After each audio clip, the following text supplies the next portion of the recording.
Saúde a igreja na paz do Senhor, amém? Vamos se pôr de pé, igreja.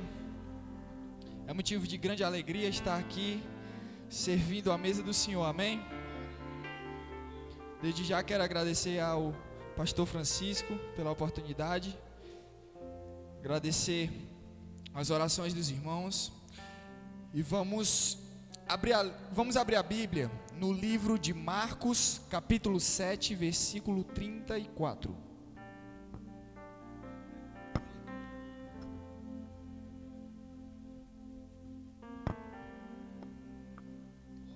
Aleluia. Quantos estão felizes de estar na casa de Deus, amém? Livro de Marcos, capítulo 7, versículo 34. Amém? Todos encontraram? Alguns estão procurando, vamos esperar. Livro de Marcos, capítulo 7, versículo 34. Assim diz a palavra de Deus. E levantando os olhos ao céu, suspirou e disse: Éfatá. Repita comigo: Éfatá. Éfatá. Isto é, abre-te. Poder assentar? Hoje eu vou mudar um pouco. Aleluia. Primeiramente vamos entender um pouco quem escreveu esse livro tão abençoado, esse evangelho tão abençoado. Marcos foi escrito por um discípulo de Pedro, certo? O qual o nome dele era João Marcos. Então, João Marcos, ele foi o escritor do livro de Marcos, e é uma narração daquilo que Pedro viu em relação a Jesus. Todos os milagres que aconteceu no livro de Marcos foram narrados especialmente pelo apóstolo Pedro, ao qual Jesus entregou a chave da igreja. E o livro de Marcos, ele é um dos evangelhos em que, assim, são quatro evangelhos, certo? 3 falam quase que a mesma coisa, só que com uma interpretação, uma visão diferente, certo? Mateus, Marcos e Lucas irão falar as mesmas histórias, algumas histórias parecidas, já outras são acrescentadas, mas isso com uma veracidade de fatos em que cada um viu, cada um contemplou Jesus fazendo aqueles milagres, amém? E o livro de Mateus, Mateus escreve esse livro já retratando Jesus como um rei, aquele rei que viria para resgatar o Messias tão prometido para a nação de Israel. Quantos estão entendendo até agora? Já o livro de Lucas vai retratar Jesus como um salvador, aquele que é o único digno para salvar a humanidade de todos os seus pecados, de todas as suas transgressões. E Lucas vai retratar isso muito bem, mostrando várias e várias parábolas que Jesus contava, junto com alguns outros milagres, e detalhando algumas situações em que Jesus passou, como o transpirar sangue. Jesus, quando transpira esse sangue, vai estar escrito especialmente no livro de Lucas, porque Lucas era aquele doutor, um doutor médico, então ele sabia cada detalhe que poderia passar ali com Jesus. Já o quarto livro é João, Jesus como filho de Deus. João, ele já entra em uma outra dimensão, já não se parece nem um pouco com Mateus, Marcos e Lucas, mas ele já vê um Jesus como um filho, um Jesus que desceu do alto e sublime trono para que fosse cumprido aquela profecia. Quantos estão entendendo? Mas hoje eu quero falar sobre Marcos. Marcos já vai retratar Jesus como servo, aquele homem que veio até a humanidade para servir, para tirar aquele jugo em que os doutores da lei ficam em altos pódios e aqueles publicanos ficam em os últimos lugares. Não, Jesus veio para dizer que os últimos serão os primeiros e os primeiros serão os últimos. Então aquele que queira ser o maior, seja o menor.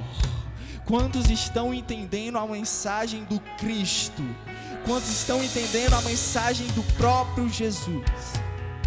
Marcos vai retratar de uma maneira esplêndida Jesus como um servo que veio dos céus para servir aquela população. Então, o livro de Marcos, João Marcos, ele tem uma escritura, um tipo de escritura, um tipo de tema em que envolve muitos gentios. Os gentios naquela época, eles liam esse livro e já sentiam um amor tremendo de Jesus Cristo. Então, Marcos, ele vai retratar Jesus como um servo. E no capítulo 7, em que lemos aqui o versículo 37, ou versículo 34, perdão, no capítulo 7, vai começar retratando em que Jesus chega com seus discípulos a certo lugar, e eles começam a comer, e chega os doutores da lei, os fariseus, aqueles que sabiam de tudo, aqueles que se sentiam os maiorais, e eles vão interrogar Jesus. Preste muita atenção. Eles vão interrogar Jesus naquele momento, nos primeiros versículos do capítulo 7, e vai dizer que eles chegam a Jesus e perguntam: Jesus, como os teus discípulos vão de encontro totalmente errado das nossas tradições de purificar as mãos antes de comer? E aí Jesus, numa passagem bem conhecida por nós, vai dizer que o que contamina um homem não é aquilo que entra, mas aquilo que sai. Então, aqui podemos ver que no capítulo 7, no começo do capítulo 7, deu certo? Aleluia, som. Pronto, glória a Deus. Então, no começo do capítulo 7, Jesus vai de encontro a esses ritos, a essas tradições, em que só podia comer aquilo depois que lavassem as mãos. E ele diz: o que contamina um homem não é o que entra, mas o que sai. Porque o que entra nas vísceras e logo em seguida sai, é expelido. Mas aquilo que sai de dentro, sai do coração. Então, hoje ele está aqui te dizendo: o que tem no teu coração? O que sai do teu coração? O que sai da tua boca? Sai palavras de bênção ou palavras de maldição? Será que o que sai da nossa boca sai palavras que abençoam ou que amaldiçoam? Será que aquelas palavras que nós dizemos para os nossos irmãos está sendo benigno ou maligno? Jesus, ele começa a falar sobre isso no começo do capítulo 7. E aí vai se conturbando aquela situação em que começa um debate, e logo Jesus, como ele não gosta dessas situações de eu vou ter que provar isso, não, eu sou e pronto. Queira você tendo fé, acreditando ou não. E aí ele vai em direção a Tiro e Sidom. Vemos isso no versículo 15. No versículo 21, na verdade, no versículo 21 vai começar justamente ele dizendo: porque do interior do coração do homem sai os maus pensamentos, os adultérios, as prostituições, os homicídios, os furtos, a avareza, as maldades, o engano, a dissolução, a inveja, a blasfêmia, a soberba, a loucura. Todos estes males procedem de dentro e contaminam o homem. Aqui ele está falando brevemente de todos os males que faz com que o ser humano se contamine. Não deixamos, que nós não venhamos deixar nada deste mundo contaminar-nos, que nada deste mundo possa impedir o processar de Deus nas nossas vidas. Aleluia! E no versículo 24 do capítulo 7, ele, se levantando dali, foi para os territórios de Tiro e Sidom. Tiro, primeiramente, a cidade de Tiro. Eu quero mencionar, na verdade, justamente essas três cidades que ele vai em direção. A primeira é Tiro, a segunda é Sidom e a terceira Decápolis. Amém? A primeira Tiro, segunda Sidom, terceira Decápolis. Isso representa fases do ministério em que ele está. Jesus, ele representa ela é a nossa maior representação, e por isso devemos tirar de lição. A cada passo que ele dá, a cada momento que ele está, uma lição é dada.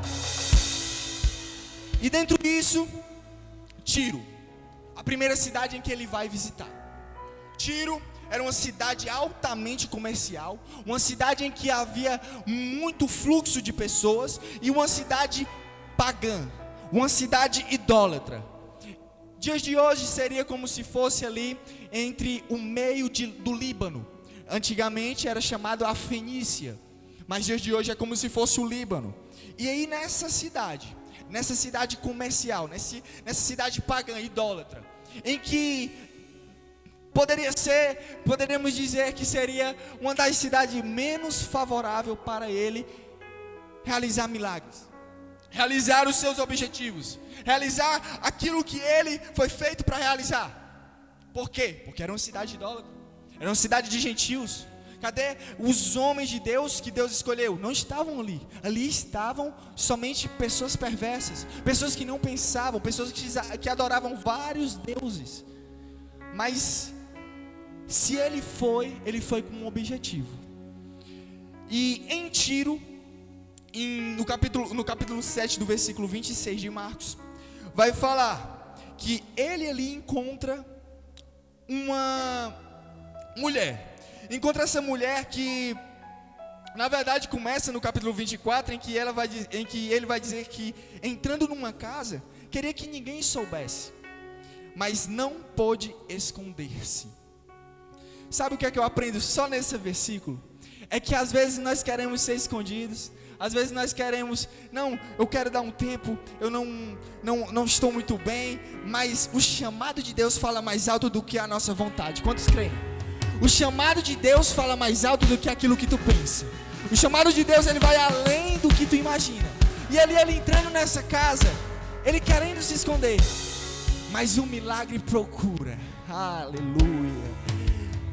Entra uma mulher cirofenícia. Samuel, o que é uma mulher cirofenícia? Uma mulher em que vivia nessa cidade, uma mulher pagã, uma mulher idólatra, mas ela tinha um diferencial. Que o diferencial era a fé dela. A fé em que Jesus vai dizer que até com um grão de mostarda você moveria montanhas de um lado para o outro. Essa fé fez com que o milagre dessa mulher acontecesse.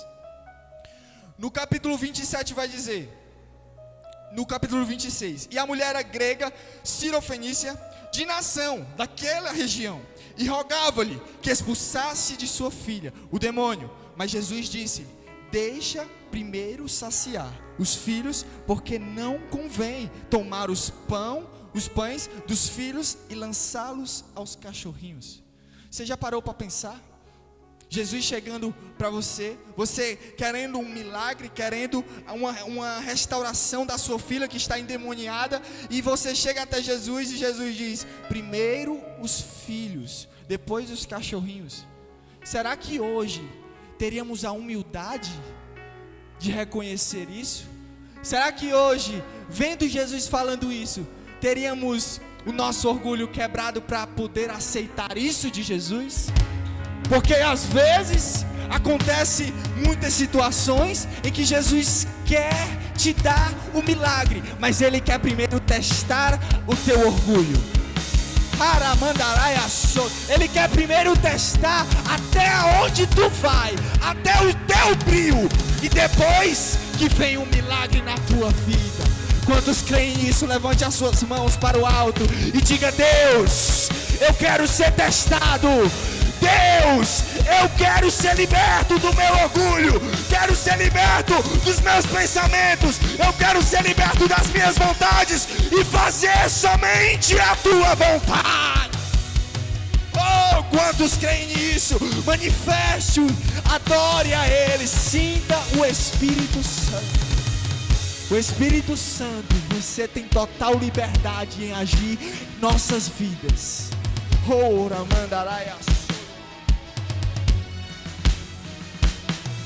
O Espírito Santo, Ele quer agir em nossas vidas. Basta somente você deixar Ele agir. E ela com essa fé responde: mas Senhor, também os cachorrinhos comem debaixo da mesa as migalhas dos filhos. Será que teríamos essa força de responder o que ela respondeu? Mas, apressando, Jesus vai e diz: por essa palavra, vai, o demônio da tua filha já saiu, porque tu deixou ser liberta do orgulho, deixou ser liberta das tuas vontades. Romanos 8:19. Romanos 8:19 vai dizer o seguinte: que a criação, porque a ardente expectativa da criatura espera a manifestação dos filhos de Deus. Existem pessoas que possivelmente não adoram a Deus. Existem pessoas que estão em uma cidade pagã. Existem pessoas que estão em ambientes desfavoráveis. Mas o diferencial é que essas pessoas, que são criaturas, estão esperando de nós, filhos de Deus, estão esperando de nós uma ação, estão esperando de nós um simples ato de agir. Quantos querem agir nessa nação?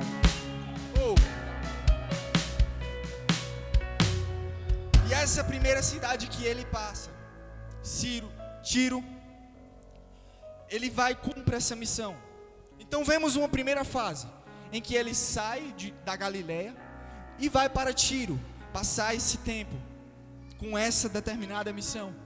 Segunda cidade, Sidom, ao norte do Líbano. Então ele sai de Tiro, vai para Sidom, que está no mesmo país, no mesmo Líbano, na mesma Fenícia. Mas ele está cumprindo o seu propósito. Você não entendeu? Às vezes nós podemos estar em ambientes desfavoráveis, em ambientes que não se sentimos confortáveis, porque o Espírito Santo não deixa, mas eu quero te dizer hoje, que em Tiro, você pode estar, acontecer um milagre e você pensar: pronto, eu vou voltar para Galileia agora. Não. Às vezes acontece que um milagre aconteceu, mas você permanece no lugar desfavorável. Quantos já se sentiram assim? Que o milagre aconteceu, mas aconteceu, parece que só uma parte do milagre, o restante do milagre, a terra não chegou. Mas Jesus está te dizendo hoje: o milagre aconteceu, mas o processo ainda continua. O processo ainda está dando continuidade. Você saiu de Tiro e foi para Sidom. Pode ter continuado no mesmo país, mas você já passou de uma fase, você já passou de um nível, você não está mais em um mesmo obstáculo, você vai passar de níveis, você vai passar de lugares, de situações. O diabo pode até tentar colocar na tua cabeça que você não saiu do lugar, você ainda continua num ambiente desfavorável, mas hoje eu te digo que ambientes, níveis, fases estão passando na tua vida. Fases estão seguindo, continuando. O caminho é longo, é estreito, mas ele vai dar a vitória.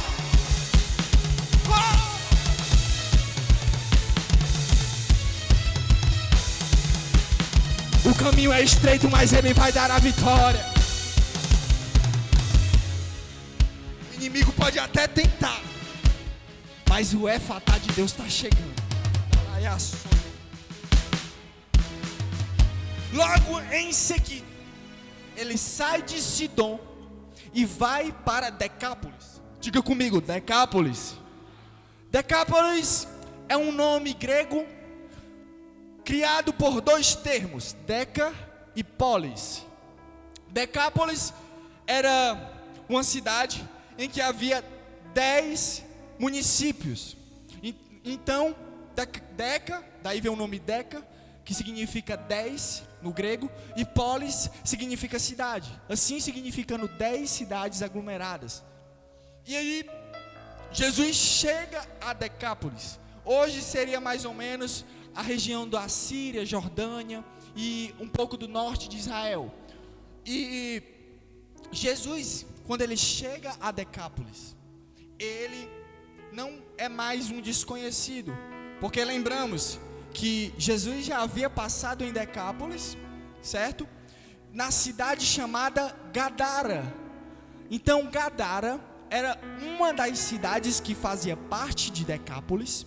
E Jesus havia chegado em Gadara e havia um homem endemoniado. E esse homem endemoniado, quando chega aos pés de Jesus, esses demônios têm que se ajoelhar, porque está dada autoridade nos céus e na terra. E esse homem chega, e aí Jesus tira aqueles demônios, expulsa, e aquele homem vai até os pés deles. Jesus, deixa eu ter convosco, deixa eu continuar esse caminho contigo. E Jesus diz: não, você tem uma missão muito importante aqui.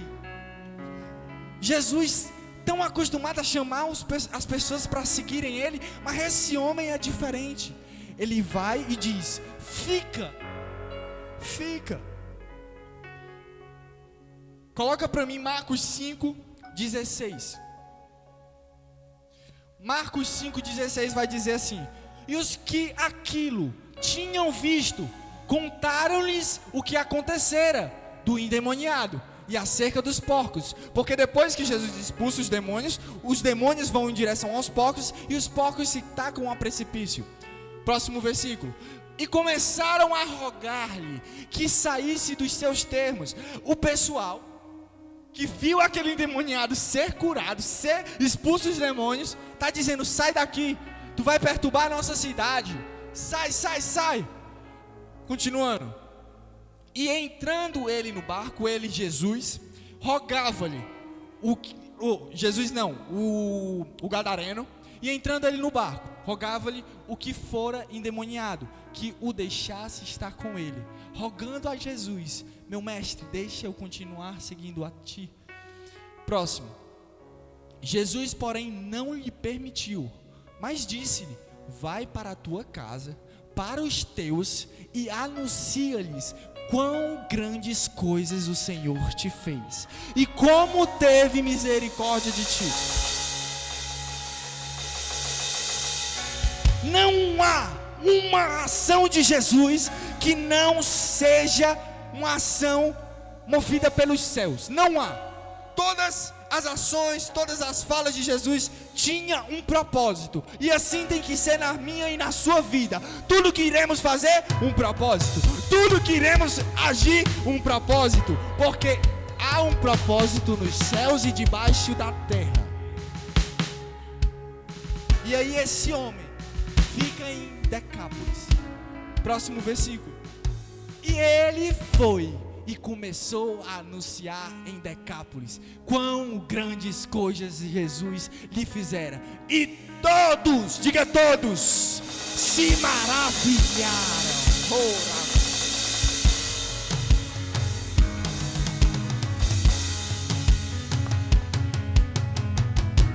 Jesus deixa esse homem lá, mas esse homem tem um papel fundamental, para quando fosse a segunda vez que ele fosse agora em Decápolis, aquela região já conhecia quem era Jesus, o Cristo. Jesus, quando ele chega pela segunda vez em Decápolis, uma multidão se aproxima dele. Então nós já vemos aí o poder do evangelismo, o poder do ID. Enquanto no primeiro momento pessoas queriam expulsar, no segundo momento uma multidão chega próximo a ele. Hoje eu te digo que o evangelismo, o ID, não é simplesmente querer ou não querer, mas é uma ordem de Jesus para todos nós. Ide e pregai o evangelho a toda criatura. Quem crê em mim será batizado e salvo, quem não crê será condenado. O que estamos fazendo dias de hoje? Será que estamos cumprindo o ID? Será que estamos seguindo os mandamentos de Jesus e pregando a palavra? Vê a quem crê.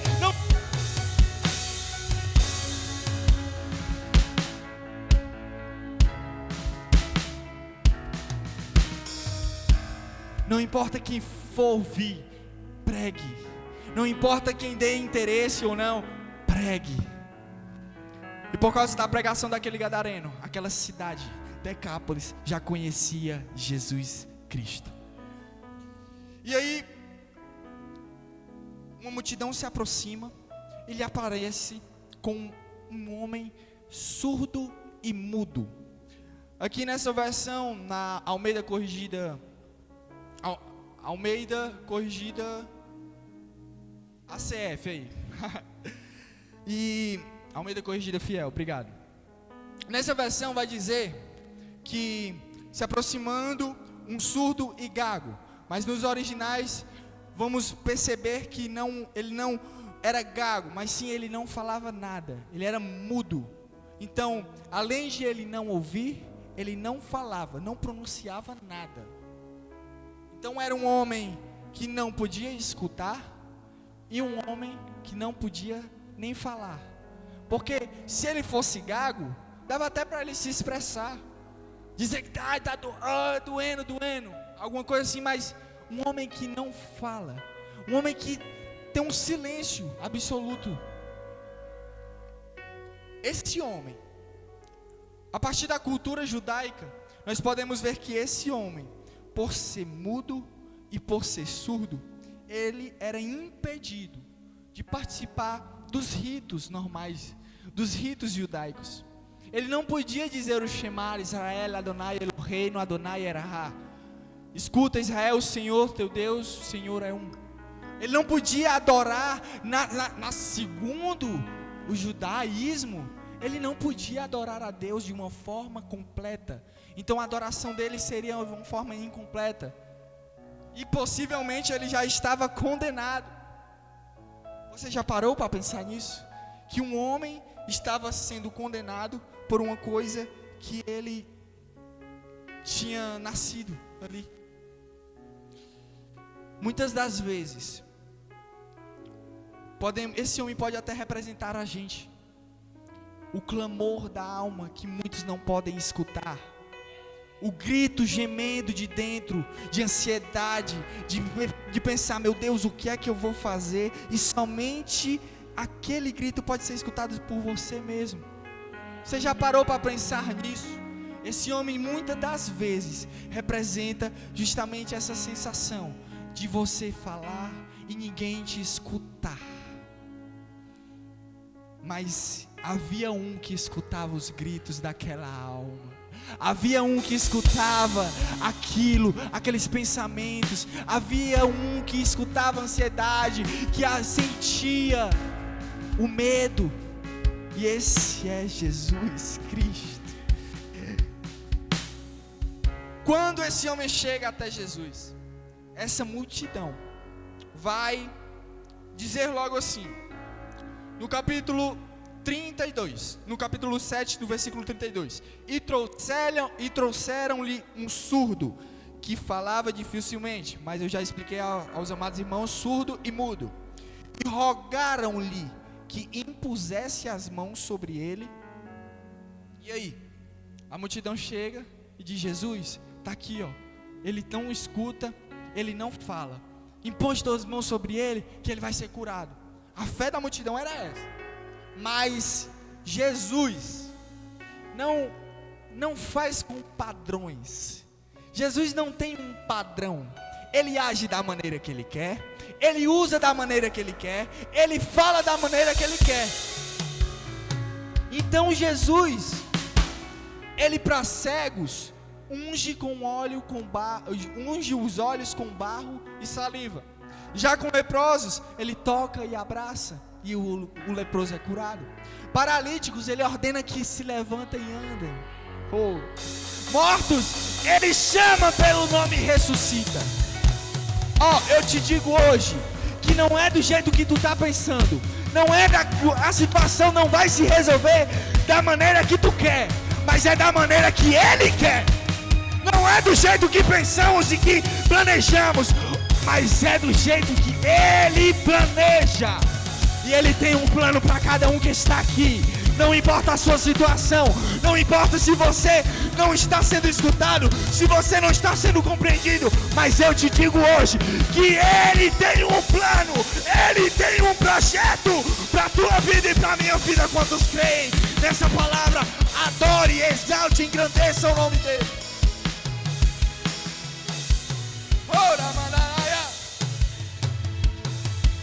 Ele tem uma ação inesperada inesperada para cada um que está aqui. E como uma ação é do jeito que ele faz, não é do jeito que uma multidão quer, ele vai no versículo 33.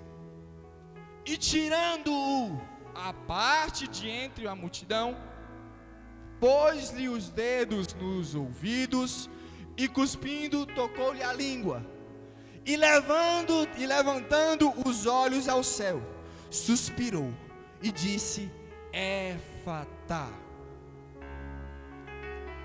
Então vemos nitidamente 4 ações que Jesus toma em relação a este homem.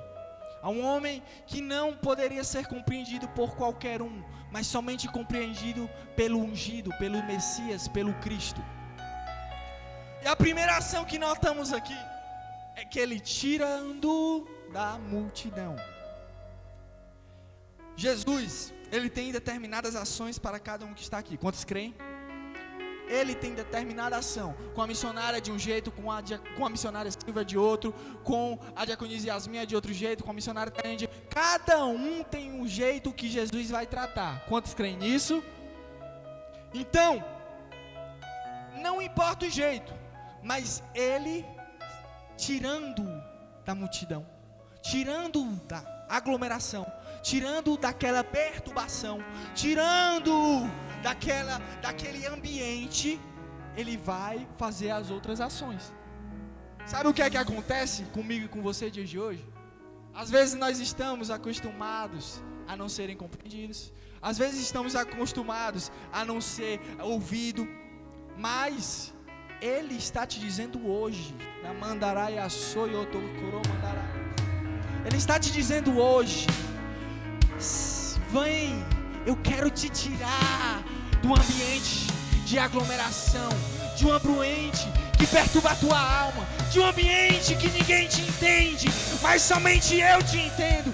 Ele quer te tirar de um ambiente totalmente tóxico para ti e quer te colocar num ambiente de restauração, num ambiente de milagre, num ambiente de cura. Quantos creem nisso? Quantos querem ir para o ambiente que Jesus quer levar? Ele vai e tira. Deus às vezes nos afasta de certos ambientes para operar a sua transformação. O segundo ponto, segunda ação, o toque no ouvido. Ali, Moisés, vem aqui ajudar o mano. Vem aqui. Moisés vai fazer o papel do surdo mudo, certo? Aqui, Jesus, ele olha para aquele surdo mudo, chamou, tirou a multidão, está ali, olhando. Na Bíblia não vai dizer que a multidão não está olhando. A Bíblia vai dizer que ele tirando da multidão, mas a multidão ainda está continuando olhando ele. E aí Jesus pega ele aqui, vai tocar os 2 dedos no ouvido dele. Você imagina a sensação daquele mudo, daquele surdo? Quando Jesus faz isso, ele está restabelecendo uma comunicação que ninguém havia estabelecido, uma comunicação que ninguém poderia estabelecer. Ele vai e toca nos 2 ouvidos. Jesus, aqui, é algo surpreendente, porque aqui, ele está te dizendo que não importa do jeito que os outros comunicam que você não entende, se importe somente com o jeito que ele quer se comunicar a você. Você quer a transformação ou não? Você quer o milagre ou não na tua vida? Então ele quer se comunicar, ele quer restabelecer uma comunicação.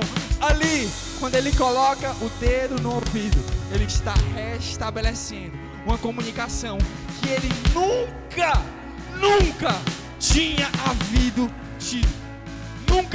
tido, nunca tinha provado de tamanha comunicação, de tamanha experiência. Jesus quer ter experiências contigo. Jesus quer ter comunicação contigo. Jesus quer te mostrar algo que ninguém pode mostrar, que ninguém pode te oferecer. Jesus quer te fazer algo novo, algo surpreendente na tua vida que você nunca sentiu. Mandaraia sou eu, tem querer mandaraia sou eu. Ora mandaraia. Então Jesus, nesse primeiro toque, vai restabelecer uma comunicação. O segundo, cuspindo-lhe até a sua saliva tocar a língua daquele surdo. Dia de hoje a gente pode até achar que é algo imundo, né? Poxa, Jesus cuspir na língua daquele surdo mudo. Mas naquela época, a saliva tinha algo sobrenatural. Os próprios judaizantes creem que a saliva continha um poder de cura espiritual. Então, só que Jesus, é isso que eu quero retratar, que Jesus, quando ele cospe, e aquela saliva dele toca a língua daquele surdo e mudo, vai muito mais além do que uma cura espiritual. E eu quero te dizer que aquilo que os outros já são acostumados a te dizer, que vai acontecer isso, vai acontecer aquilo, Jesus quer te dar algo muito mais precioso do que os outros já são acostumados a dizer. Porque naquela época poderia estar acostumado a dizer: a saliva contém um poder de cura espiritual. Ok, tá certo. Mas aqui, Jesus, além de estar curando da sua língua, do não falar, Jesus ainda está tendo, além de ter a conexão do ouvido, ele está implementando a sua identidade. Ele está implantando a identidade do Cordeiro sobre aquele homem. Ele não quer somente te curar, ele quer te transformar. Ele não quer somente te dar aquilo que tu acha que precisa. Não, ele quer te dar realmente o que tu precisa. Quantos são encarecidos? Quantos precisam da identidade dele? Quantos precisam do selo dele? Quantos precisam do sangue do Cordeiro? Ele está colocando a identidade, que é o que tem se perdido os dias de hoje. Tem se levado como os fariseus antigamente, hoje tem se levado muito igual. Como? Tem se estabelecido mais ritos. Não, vamos agora pensar em como mexer no emocional. Tem um jeito certo de falar com a pessoa. Não, o jeito certo é esse, porque esse jeito já mexe com o psicológico, que a neurociência diz isso, diz aquilo. Não, vamos fazer desse jeito aqui. Não, eu te digo uma coisa, que a identidade que ele te deu, não importa de o que vai ser, de como vai ser, de como vai agir, mas tem que ter um modo operante dele. Ele está colocando ali a identidade, não é só, pronto, ele está salvo. Não, ele quer te dar autoridade, ele quer te dar o poder, ele quer te dar tudo aquilo que tu precisa para salvar um humano que precisa da graça e do poder de Deus. Ele quer te transformar. Ele vai te curar? Vai, mas ele quer transformar a tua vida. O quarto ponto e último: o olhar para o céu e falar Efatá. Efatá é uma palavra do aramaico. Não, aramaico não, ele não seria do hebraico. O costume daqueles homens, o costume dos judeus não era falar em hebraico, mas porque ele falou em aramaico, como ele cura uma pessoa falando em outra língua. Quando ele fala Efatá, no aramaico, vai dizer o sentido mais direto possível, sem deturpação, sem nada, é seja aberto. Outras significações é que as portas sejam abertas. Segunda, seja aberto em todos os níveis. E terceiro e último, seja desbloqueado em tudo. Jesus, aqui, olhando para esse homem, depois de ter tocado no seu ouvido, depois de ter cuspido e a sua saliva tocar a língua daquele surdo e mudo, ele vai olhar aos céus e vai dizer: Éfatá. Quando ele fala Éfatá, ele não está simplesmente curando, ele não está simplesmente falando para aquela multidão que está do lado, pronto, ele vai ser curado. Não. Éfatá, uma palavra do aramaico. Jesus, quando ele fala no aramaico, essa palavra, ele tem um significado para tudo. E olhando vários estudos, eu não consegui achar, mas com o Espírito Santo de Deus, eu creio, na minha concepção, que ali, com aquela multidão olhando, com aqueles pessoal, com aquelas pessoas olhando, com alguns judeus olhando, ele está querendo dizer, sabe o quê? Que não importa a língua que tu fale, não importa o jeito que tu se comunica, não importa se está do jeito, se está no português correto ou não, não está, eu tenho que falar desse jeito, não. Ele está dizendo que o que importa não é a fala, mas a autoridade dada por Deus. Ele olha para o céu e diz: Éfatá. Sabe por quê? Porque ele tocou no ouvido, nada. Tocou a saliva até a boca, nada. O homem não fala, o homem não escuta ainda, mas ele está estabelecendo uma comunicação. Mas quando ele olha para o céu e diz Éfatá, ele está dizendo para as portas que estavam fechadas, que se abram. Os cadeados que estavam trancados, que se abram. Aquilo que estava bloqueado entre os céus e a terra, está desbloqueado na vida desse homem. E eu quero te dizer hoje, que não importa do jeito que tu fala, se tu é tímido, se tu não sabe falar direito, eu quero saber se tu tem autoridade para pisar em serpentes e escorpiões, para falar novas línguas, para expulsar demônios, para curar enfermos. Eu quero saber se tu carrega os sinais, eu quero saber se tu carrega os sinais de Cristo na tua vida. Não importa o jeito que tu fala, importa a autoridade que Ele te deu nos céus e na terra, para abrir e fechar portas, para bloquear e desbloquear. Quantos creem nisso? Dê um brado de vitória. Ele está aqui, Ele está aqui, Ele está aqui, Ele está aqui. Eu já posso sentir o mover dele agindo em cada um que está aqui. Oh Deus, o desbloqueio é natural. Na hora que ele fala Éfatá, olhando para os céus, aquelas portas que estavam fechadas, elas são automaticamente abertas. Porque aquilo que ele fecha, nenhum homem abre, mas aquilo que ele abre, nenhum homem fecha.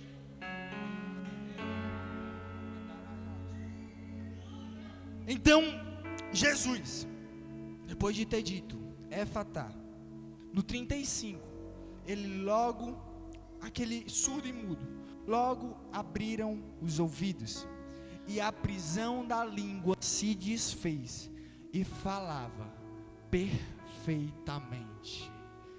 Um homem que nunca havia escutado um tipo de língua, um homem que nunca havia uma pessoa falando, um homem que nunca havia tido uma experiência com qualquer gramática, com qualquer coisa. O homem está falando normal, o homem está aqui falando desembaraçadamente, porque o bloqueio de Jesus não tem em partes, ele é completo. Quando ele abre a porta, ele não abre uma brechinha não, ele escancara a porta e o milagre acontece. Ele quer escancarar a porta.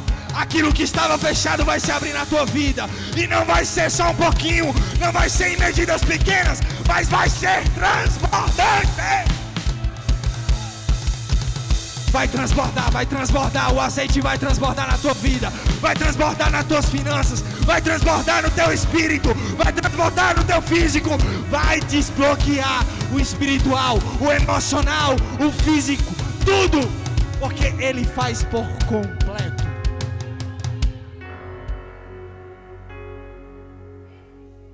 E para finalizar, podemos ver uma semelhança, trazendo lá para o Antigo Testamento, em Êxodo 29, 20 e Levítico 8, 23. Havia um ritual em que os sacerdotes, eles faziam quando era para se purificar. Aqueles sacerdotes, Arão, seus filhos, eles tinham um ritual que Moisés mandava eles fazer. Qual ritual era esse? Esse ritual era o sangue do cordeiro. Depois de haver morto o sangue do cordeiro, depois de haver tido o sacrifício, aquele sangue, eles pegavam, molhavam a ponta com o sangue, molhavam com a ponta nos ouvidos, na ponta da orelha especificamente, nas duas orelhas, molhavam nos polegares e molhavam nos pés. E isso podemos retratar como o ouvir de Deus, o andar, o agir em Deus e o andar com Deus. Temos 3 tipos de situações, mas o que eu quero mencionar isso, Samuel, porque quando era tido essa purificação, que se assemelha um pouco com a cura desse surdo e mudo, quando ele diz Efatá, quando os céus se rompem e os céus se abrem, eu quero te dizer nessa noite, que ali há uma purificação de sacerdócio na vida daquele homem. Aquela purificação em que restaura o ministério sacerdotal, o ministério profético sobre aquele homem. Então quando Jesus, ele faz o completo, ele não está fazendo só no nosso interior, ele está fazendo no nosso espiritual também, restaurando o sacerdócio, restaurando o profético, restaurando qualquer tipo de chamada, qualquer ministério que Ele te deu. Eu te digo que quando Ele diz Efatá, Ele está restaurando tudo. Ele está restaurando tudo, tudo, não importa qual seja a área, Ele está restaurando hoje. E a palavra de Deus para esta noite, a palavra de Deus para esta igreja é Efatá, Efatá, Efatá, Efatá, Efatá, Efatá, Efatá, Efatá. Levanta, fica de pé, vamos adorar a Deus, aleluia. Pastor Francisco.